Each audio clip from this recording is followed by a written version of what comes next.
എല്ലാവർക്കും നമസ്കാരം. Welcome back to my vlog. അപ്പോൾ ഇന്നത്തെ എൻ്റെ വ്ളോഗ് എന്ന് വെച്ച് കഴിഞ്ഞാൽ ഹോം ടൗൺ ഗിഗാണ്. എന്താണെന്ന് ഞാൻ പറഞ്ഞുതരാം. കാരണം മോർണിംഗ് ആൻഡ് ഈവനിങ് എനിക്കിന്ന് പ്രോഗ്രാം വരുന്നത് അങ്കമാലി അടുത്ത് തന്നെയാണ്. Also one of my favourite റൊട്ടീൻസിലൊന്നും കൂടിയാണ് കേട്ടോ ഇന്നത്തെ വ്ളോഗ്. പതിവ് പോലെ തന്നെ ഗിയേഴ്സ് എല്ലാം പാക്ക് ചെയ്ത് ഞാൻ വീട്ടിൽ നിന്ന് ഇറങ്ങി. എൻ്റെ ഫസ്റ്റ് വെന്യൂ വരുന്നത് അങ്കമാലിക്ക് അടുത്ത് മംഗലശ്ശേരി എന്ന് പറയുന്ന ഒരു ലൊക്കേഷനിലാണ്. ജസ്റ്റ് ഒരു 20 മിനിറ്റ്സ് ജേർണിയേ വരുന്നുള്ളൂ. അങ്ങനെ ഞാൻ നമ്മുടെ ഫസ്റ്റ് വെന്യൂവിലെത്തി സൗണ്ട് ചെക്കൊക്കെ ചെയ്തു. തിമോത്തിയാണ് കേട്ടോ എൻ്റെ കൂടെ മോർണിംഗ് കീബോർഡ് വായിക്കുന്നത്. ഓൾസോ നമ്മുടെ ഫസ്റ്റ് വെന്യൂവിലെ ഓഡിയൻസ് ഒരു രക്ഷയുണ്ടായിരുന്നില്ല. കാരണം നല്ല സപ്പോർട്ടീവായിട്ടുള്ള ഓഡിയൻസ് ആയിരുന്നു.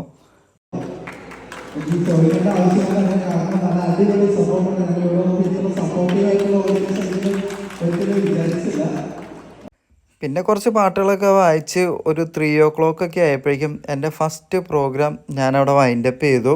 ഈവനിങ് പ്രോഗ്രാം സ്റ്റാർട്ട് ചെയ്യാൻ എന്തായാലും ഒരു 6 o'clock ഒക്കെയാണ്. അപ്പോൾ എന്തായാലും വീട്ടിലൊന്ന് കയറി റെസ്റ്റ് ചെയ്യാനുള്ള സമയമൊക്കെ എനിക്കുണ്ട്. ആദ്യം തന്നെ തിമോത്തിനെ എനിക്കൊന്ന് ഡ്രോപ്പ് ചെയ്യണം. അവനെ ഡ്രോപ്പ് ചെയ്തിട്ട് വേണം എനിക്ക് തിരിച്ച് വീട്ടിലേക്ക് പോകാൻ. അങ്ങനെ ഞാൻ ആഫ്റ്റർനൂൺ ഒരു 3:45 ആയപ്പോഴേക്കും തിരിച്ച് വീട്ടിലേക്ക് എത്തി. ഹോം ടൗൺ ഗിഗിൻ്റെ ഗുണം എന്താണെന്ന് വെച്ചാൽ ഞാൻ കാണിച്ചു തരാം. കാരണം നമുക്ക് മോർണിംഗ് പ്രോഗ്രാം കഴിഞ്ഞ് കഴിഞ്ഞാൽ വീട്ടിൽ വന്നൊന്ന് റെസ്റ്റ് എടുക്കാനുള്ള സമയമുണ്ട്. 45 മിനിറ്റ്സ് എനിക്കൊരു നാപ്പ് എടുക്കാൻ പറ്റി. മാത്രമല്ല ഒന്ന് റെസ്റ്റ് എടുത്ത് എഴുന്നേറ്റപ്പോഴേക്കും മമ്മി ഇതേ ചായയായിട്ട് വന്നിട്ടുണ്ട്. ഇതൊക്കെയാണ് കേട്ടോ ഹോം ടൗൺ ഗിഗിൻ്റെ മെയിൻ അഡ്വാൻറ്റേജസ്.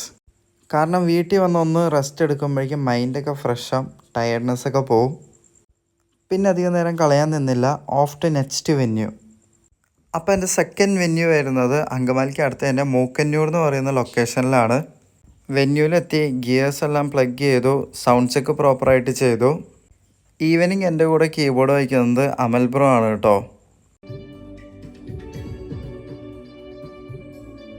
പിന്നെ അധികം നേരം വെയിറ്റ് ചെയ്യേണ്ടി വന്നില്ല.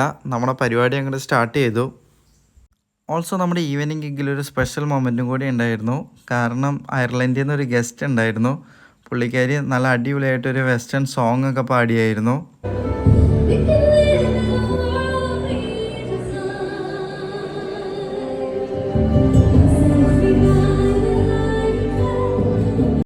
അപ്പം നൈറ്റ് ഒരു 9 o'clock ഒക്കെ ആയപ്പോഴേക്കും നമ്മുടെ സെക്കൻഡ് പ്രോഗ്രാമും കഴിഞ്ഞു. അമൽ ബ്രോൻ്റെ കൂടെ ഒരു സെൽഫിയൊക്കെ എടുത്തു. ഇനി നേരെ വീട്ടിലേക്കാണ്. 15 മിനിറ്റ്സ് ജേണിയേ ഉള്ളൂ. അപ്പോൾ അത്രയൊക്കെയാണ് ഇന്നത്തെ വ്ളോഗ്. നിങ്ങൾക്ക് എല്ലാവർക്കും ഇഷ്ടപ്പെട്ടെന്ന് പ്രതീക്ഷിക്കുന്നു. അപ്പോൾ വേറൊരു കണ്ടൻറ്റായി നമുക്ക് അടുത്ത വീഡിയോയിൽ കാണാം. Until then bye.